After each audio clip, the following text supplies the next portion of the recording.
And when I got out of high school, why, I had $400 in the bank, which was a sizable amount of money in 1936 in the drought-ridden western Oklahoma. Jack Frost was a graduate of the School of Journalism over at OU, and he kind of aimed me in that direction. And so I decided, yeah, I was going to school. I got a more of a blossoming out on writing under Herbert, because I didn't come in there with any great skill. And I didn't leave with any great skill, but the one that I left with was more skillful than the one that I came with. I met Melba actually in my junior year, but then we became really acquainted. Well, I guess in the junior year, and doubly acquainted in my senior year.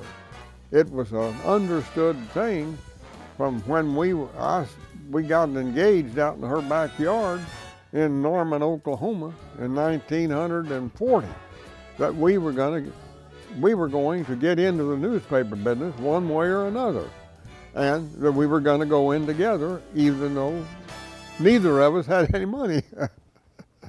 We've put together a three-man thing, Mayo, Birchfield, and Livermore, and bought the Claremore Weekly Progress and went marching down the road to oblivion almost. And we went ahead and went daily on the second day of November of 1947. And it was not a wholesome success. So Livermore was running the paper. He was the publisher and general manager, and he was the one that was going to have to get out and make the money. And to make the money, he had to be the one that actually went and got the ads.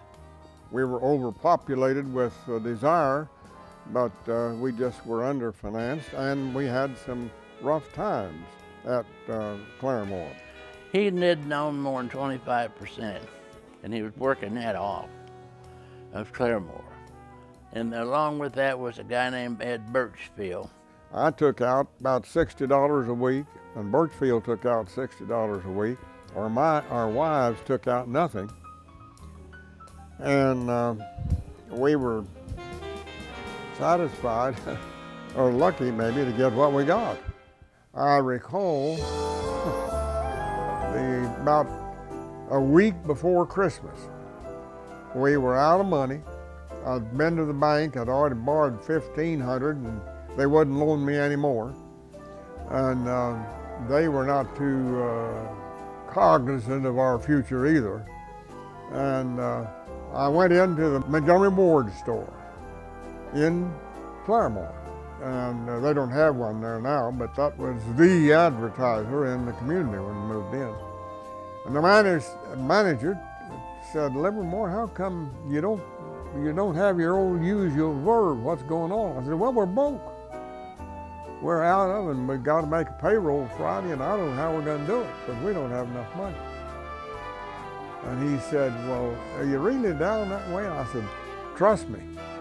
And so he said, "Well, I've got $275 in my classified account, that's a cash account. Come upstairs and I'll just give it to you. And I'll tell you from time to time, run classified on this and run on that, and we just use it up that way." I said, "Man, you are a lifesaver."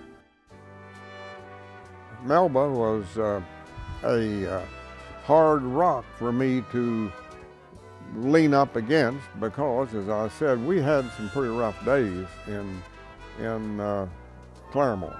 She had a positive attitude, and she had a little slogan that I've heard it many times. Whenever the days were dark, she'd say, "Well, it'll get better tomorrow. It always does." And that was her attitude. She was a positive thinker. And that was pretty good because, like most people, I was kind of a yellow dog at times whenever I really got cornered. he's a strong advice giver. I mean, he didn't just give it to you, he made you take it. If I had advice for any young guy in a school of journalism that wants to get into the country newspaper business, find you a nice, hard-working mate and make sure your chemistry is right. That she wants to do what you want to do, not go in separate directions. But just make sure the chemistry is right. And then when it is, pull them all under the umbrella and let her roll.